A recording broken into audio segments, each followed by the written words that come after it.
We will call to order the regular board meeting of the Chicago Board of Election Commissioners. Good morning. My name is Maricel Hernandez. I'm the chairwoman. Seated to my left is Commissioner Jonathan Swain, and to my right is Commissioner Lynn Cressy. Next on the agenda is the consideration of the agenda. Are there any changes? If not, we will proceed with the approval of the minutes of the regular board meeting of August 22nd, 2017. Is there a motion to approve? So moved. Is there a second? Second. All those in favor? Aye. Motion passes and the minutes are approved. Next is the Executive Director's report. Mr. Gough.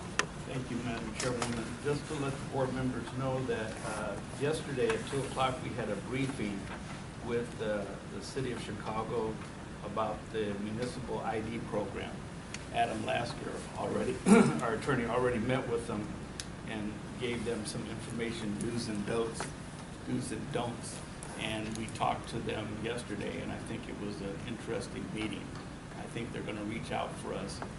They asked for some suggestions and a request, and I gave it to Jim Allen so we could all get together and send our questions and answers to them. But I think it will work. It's going to be, they want to do it similar to New York. I don't think that'll work. There's issues about what you do for homeless people that are requiring the information, and also multiple languages. They didn't really think that all out. So they asked if we would help out, and I said we would. So I just wanted board members to be aware of that. I did send the board members a update that on October 25th, we have our budget hearing in front of the Cook County Board. That's 2 o'clock on October 25th. And a couple of other items is that our office is going to be working with the Multi-State Information Sharing and Analysis Center. I sent copies to all 3 board members. It's a way of sharing information if anybody is having problems with somebody hacking or other information to share throughout the country. So we will be on top of that. So I just wanted the board members to be aware of that. And it is election time. Today, we're going to meet to start with all of our forms, our judge's handbook, and other items. And this weekend, we did have people on Saturday come in and check petitions. So we're full speed ahead. Today is National Voter Registration Day. Thanks to Mr. Allen, there was a press release going out saying, you know, just because automatic voter registration passed, it's not being acted on yet. But it was a good program on Channel 7. I don't know if you saw it or not, Jim. Really good. So I just wanted the board members to know this is where we're at. And that's all I have right now. I have some other information, but I'll be sending it to you in writing. Mr. Allen? Good morning. Since we last met, Mr. Gough referenced news release about automatic voter registration not being automatic or going live likely until January 2019 has been dispatched to community press and all of the major news media that we more regularly communicate with. Next up, later this week, we'll be going out the news release that we discussed earlier about the resources we have available here at the board. Many of those resources, as Mr. Gough referenced, are already in use. If you go down any given afternoon, there are a smattering of campaigns that are pulling out their petitions and checking the signatures, gearing up for the filings in November.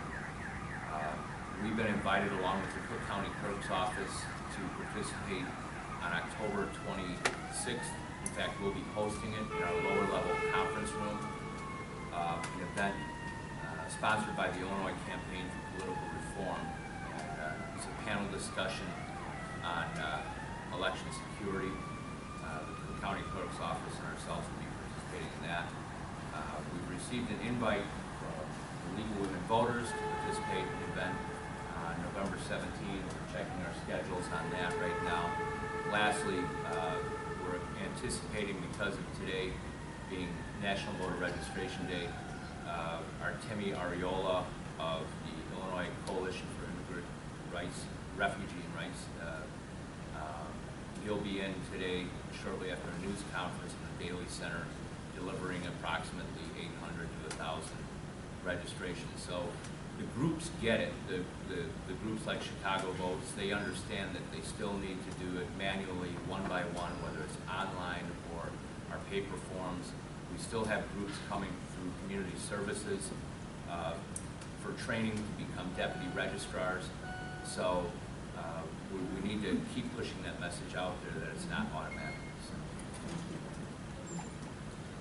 Okay, well, we'll proceed with old business, infrastructure projects and changes in election administration. Are there any updates on that? Well, as you know, we have our request for proposal on voting equipment. We'll start doing the second phase soon, so we're working on that. Okay. Electronic products, do we have any further information? We continue to work with the vendor on refining the file requirements. We've narrowed it even further. There are some delivery issues with the transition to new equipment that have come up, so we're looking to work around those so that we have some kind of paper backup no matter what happens with the electronic capture of the signatures. Voting equipment, I think we just addressed that. And legislation, Mr. Oscar, is there anything? Not really anything worth reporting today. Okay, thank you.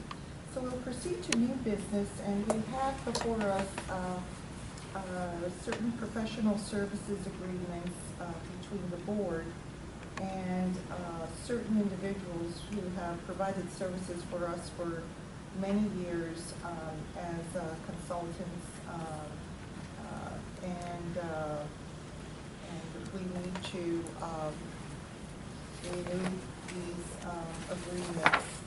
And I'll preface it by saying that there are no changes to these agreements except for the date.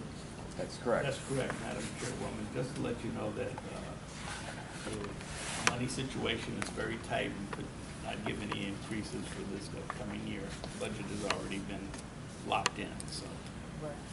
So the only changes that are being made to these agreements is the term of the agreement for the year beginning July 1st, 2017 through June 30th, 2017. So we'll proceed with the first one, Mr. Dean Fitkus.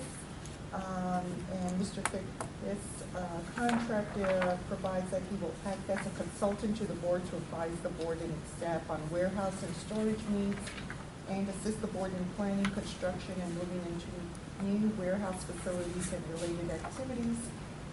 As I said, the contract term is July 1st, 2017 through June 30th, 2018. And the terms are $65 per hour, provided that such payments shall not exceed $25,000 over the term of this agreement. And of course, will reimburse the contractor for the actual and reasonable travel and incidental expenses, if any, incurred in the performance of his duties. Are there any questions? If not, is there a motion to approve? So moved. Is there a second? Second. All those in favor? Aye. Okay, motion passes, and the contract with Mr. Fitkus is approved. Next is a contract with Mr. Guillermo Perez. Mr. Perez will to assist and advise the board on issues related to the board's responsibilities under Section 203 of the Voting Rights Languages Assistance Act to provide voting information to members of the Spanish-speaking community in the city of Chicago, act as the board's liaison to the Hispanic Advisory Committee on issues related to serving the needs of the Spanish-speaking individuals and expanding their opportunity to vote, and to act as a representative of the board to the Hispanic media on matters of importance to Hispanic voters. The term of this contract also is July 1st, 2017 to June 30th, 2018.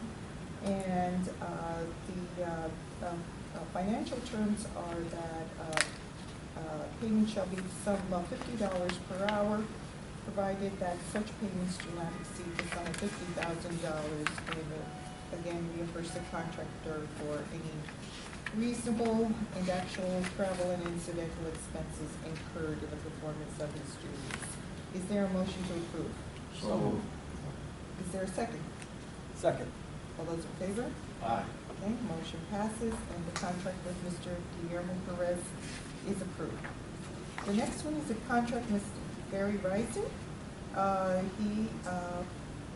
His duties under the contract is to serve as the ballot preparation specialist to the board, attend meetings between representatives of Dominion voting systems and the board to discuss ballot requirements and preparation, assist in the development of ballot layout for both Insight and Edge 2+, including tracking and seeking resolution to ballot layout problems such as the ability to add and remove candidate names at any time during the process through election day if so ordered by the courts. He will also supervise ballot quality control and print orders, including proofing and approving of Insight ballots for printing, ballot quantity, military overseas absentee ballots to be mailed before each election, and be responsible for the final ballot layout presentation for Insight for grace period and early voting. He will also be responsible for the preparation, circulation of ballot printing, bid specifications, and co-chair all bid conferences and perform other duties as assigned by the Executive Director. The contract term is July 1st, 2017 through June 30th, 2018, and the terms are $65 an hour, provided that such payments shall not exceed the sum of $70,000 over the term of this agreement, and he will be reimbursed for any actual and reasonable travel and incidental expenses. Is there a motion to approve? So moved. Is there a second? Second. All those in favor? Aye. Great. And the motion passes, and the contract with Mr. Gary Rising is approved.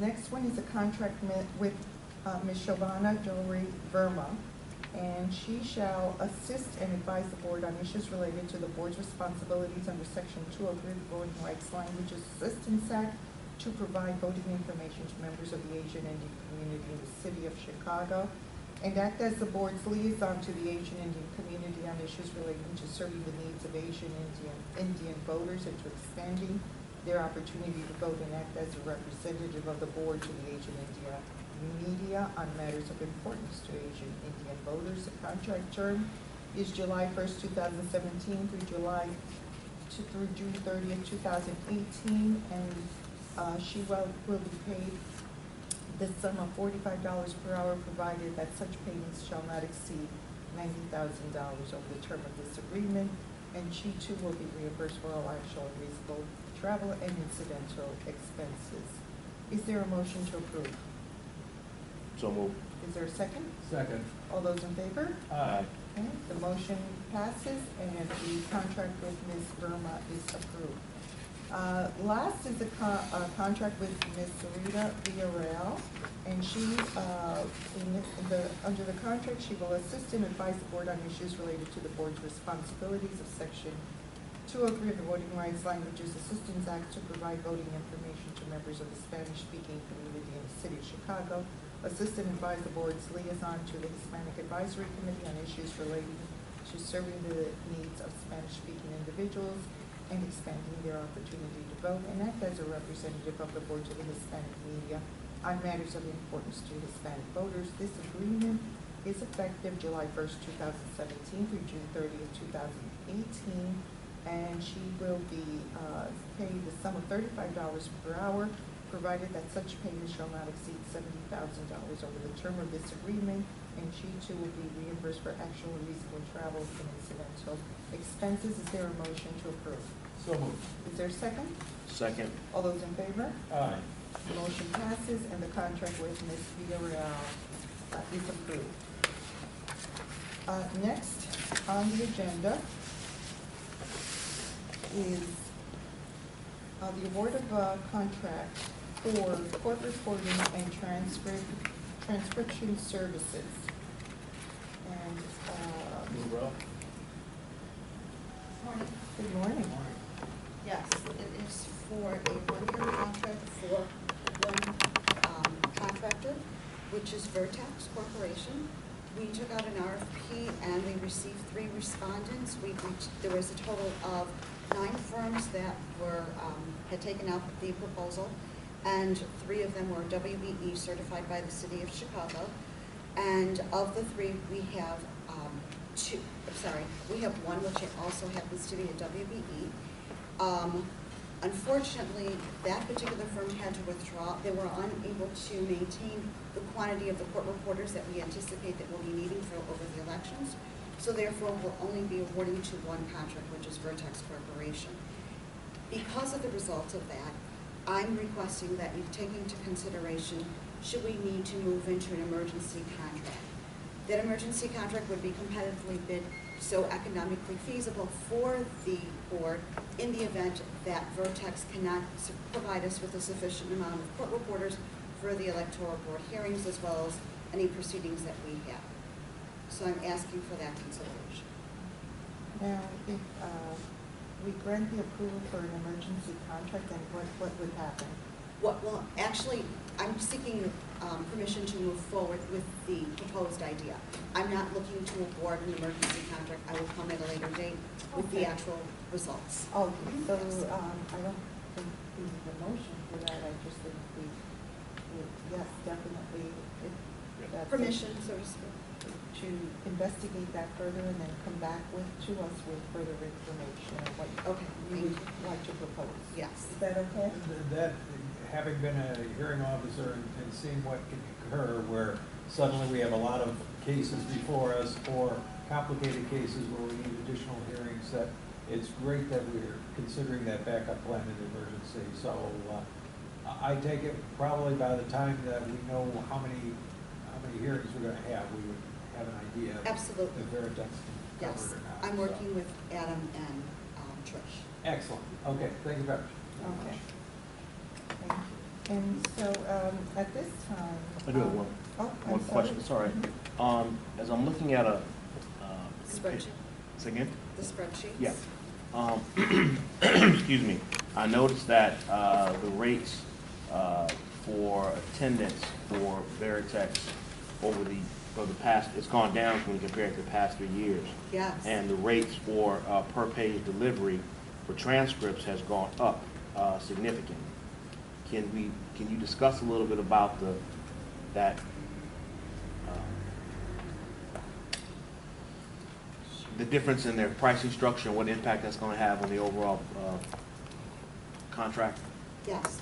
So I reached out to them for their best and final offer, asking them if they would come down and negotiate a less expensive price, matching their current, their prior contract. And they said they could not at this time because of some other expenses that they have themselves.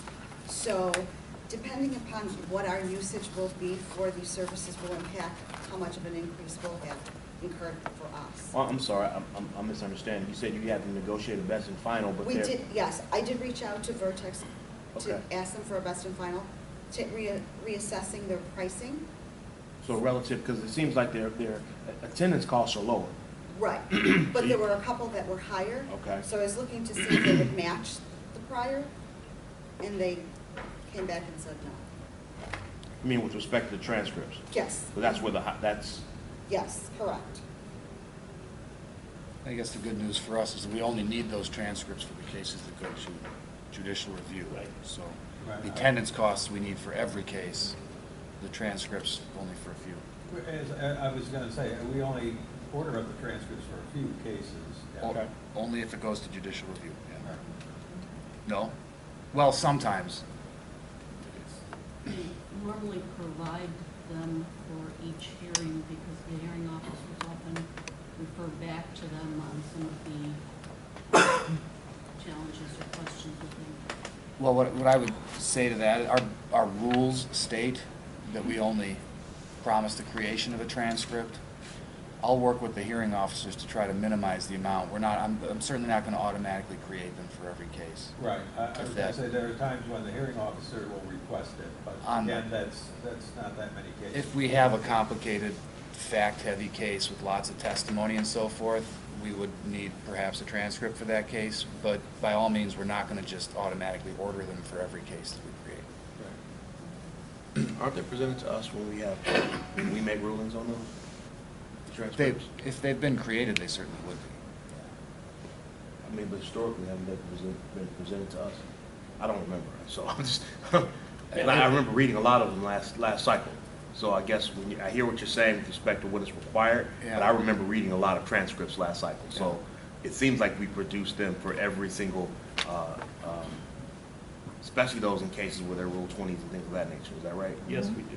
Right. Okay. So it really is a question, not necessarily of judicial review, but there's a lower, there seems to be a lower standard. That's why I guess I'm asking the question about, because the fees seem to be significantly higher, but, you know. Well, well, you will continue to investigate, and we may get we may find a better price, and if that's the case, that we would consider use that firm more. Okay? Very So good. we'll wait for your response then. Okay? Okay, thank you. In the meantime, you did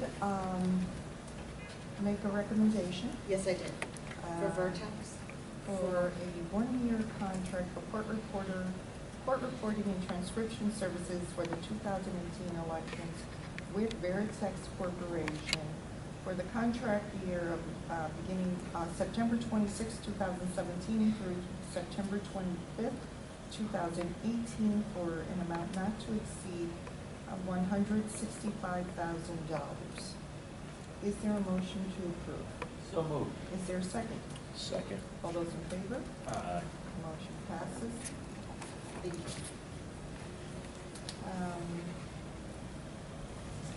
Is there a legal report, Mr. Lester? Two small matters. Just this morning, we received confirmation from the attorneys for ES&S that their vendor, Kroll, that is going to be doing the email blasts on the public notice, is prepared to launch on Thursday of this week. I can't explain the delay, but we've provided them with data. We are required to send an email to all of the voters for whom we have emails in our system, and so they provided us with a list of the unique voter identification numbers, just the numbers of the voters who were involved in the data exposure. We ran that through our system to pull all the corresponding email addresses and have been waiting, but this morning we did get confirmation that that notice will become public on Thursday. The reason that we're waiting on Kroll is that the notices have an 800 number that anybody in the public, any voter can call to receive counseling and credit and fraud protection services for free to them for a year. We didn't want to put that notice with the 800 number out there until the system was actually ready to run. It will be out on Thursday. One of the things that's nice, and since this is a public meeting, I hope the public will hear, that any person who calls Kroll and identifies themselves as a Chicago voter will be given the services free for a year. They don't even have to give their name over the phone. They don't have to give any information. Kroll is not going to require any kind of proof as to whether or not you're actually a Chicago voter. Anybody who calls the system will be provided the services. The nice thing there is you don't have to share any personal private information in order to get protection. There are services that people can sign up for where obviously if you want credit or if you want your credit history monitored, you'll have to give your information so they know who to monitor. But in order to just get questions answered and get services, you don't even have to identify yourself. So that'll happen on Thursday. It will go on the ES&S website along with our website. We will be sending it to prominent local news media and then that email blast. The second matter, which is not directly related to us because we have nonpartisan elections in Chicago, but all of our friends and families out in the suburbs, an important lawsuit just came out of, the decision came out of the 7th Circuit Court of Appeals affirming the district court in that the Illinois Election Code full slate rule for new political party candidates has been ruled unconstitutional. And what that means is in areas where they do have partisan elections, a political party that's a new political party, not an established political party, would have to put up a candidate for every office that's on the ballot in that unit of government. So in a suburb, if the mayor and the clerk and 6 trustees are running and a new political party wanted to form, they'd have to put up a candidate in every spot. 7th Circuit now has affirmed that that is unconstitutional. Is that the Libertarian Party? Libertarian Party of Illinois versus Illinois, yeah. On the first matter, do we have a number of approximately how how many emails did we got? That was 240? It was, I have to check back, but yeah, it was higher than that, I think. So 240 to 260,000 email addresses is what we were able to find. We actually went to the voter registration database, got those people's email addresses, and then also looked to our election judge and election coordinator databases, because obviously they tend to be voters as well.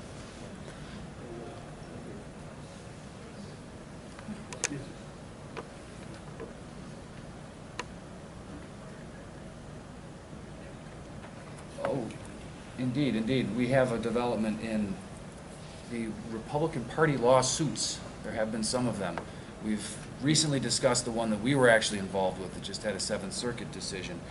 There was another case, it's still pending in the Circuit Court of Cook County. It's a state court case. We're not a party to it, but interested in and will be affected by the outcome. This is the case where the local Republican Party had removed some of its committeemen under one of their own party bylaws, stating that if you had voted in the primary of another political party in the last 8 years, you couldn't be a committeeman.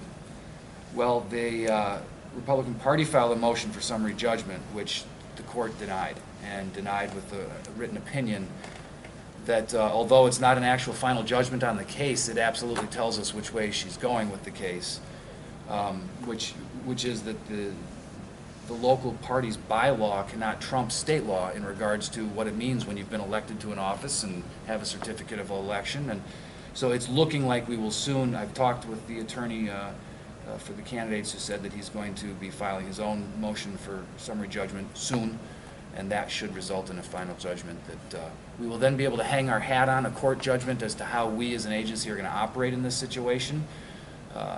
So I'm anxious for that to happen. Currently, are we still under the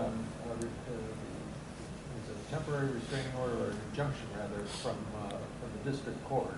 And has that case been assigned yet? The temporary restraining order or injunction you're referring to was to stop our electoral board from hearing a related electoral board case. Unfortunately, the Seventh Circuit vacated the declaratory judgment in that matter, but that was all that was addressed on appeal. I think that had they had the ability, that was the only issue taken up, so that was the only issue they could affect.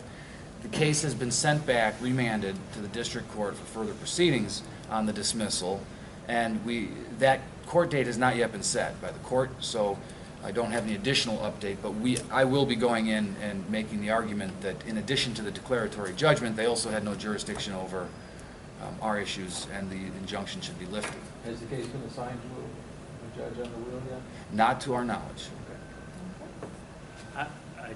We've been getting a lot of phone calls on this, so it's, I'm going to be looking to the board for some type of direction. Okay.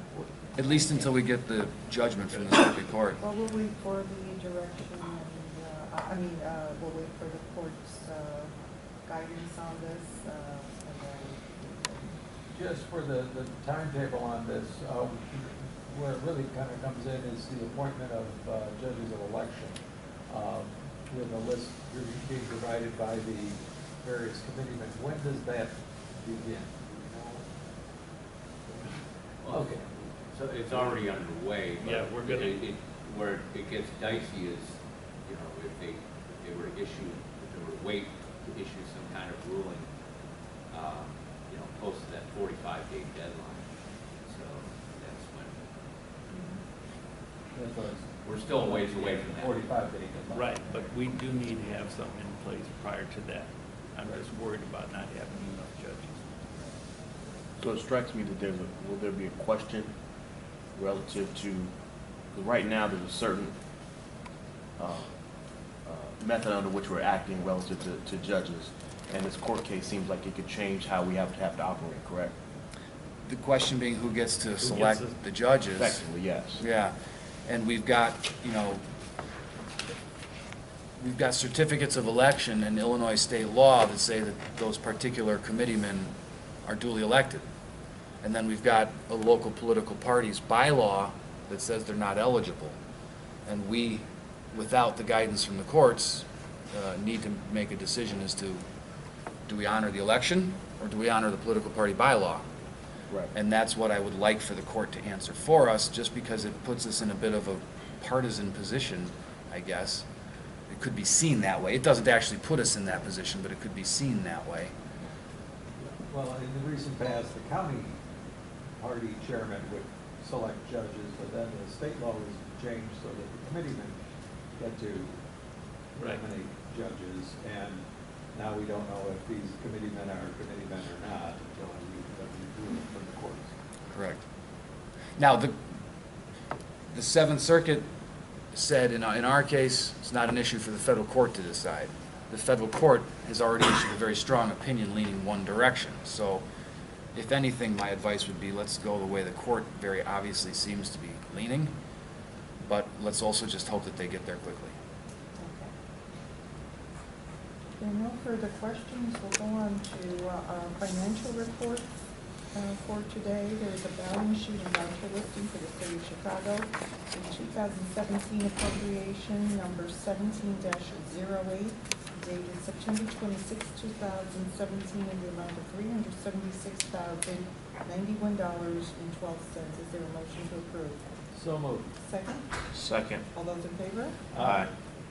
Motion passes. There is also a balance sheet and voucher listing for the County of Cook, a 2017 appropriation number 17-03 dated September 26, 2017 in the amount of $38,370. Is there a motion to approve? So moved. Second? Second. All those in favor? Aye. Motion passes. Next on the agenda is public comment. I did not receive any public comment form, so we'll go to the next item. Mr. Lasker, is there a need for executive session today? I have no need. Okay. If not, I will entertain a motion to adjourn to our next regularly scheduled board meeting on October 10th, 2017 at 9 a.m. Is there a motion to adjourn? So moved. Is there a second? Second. All those in favor? Aye. Meeting is adjourned. Thank you.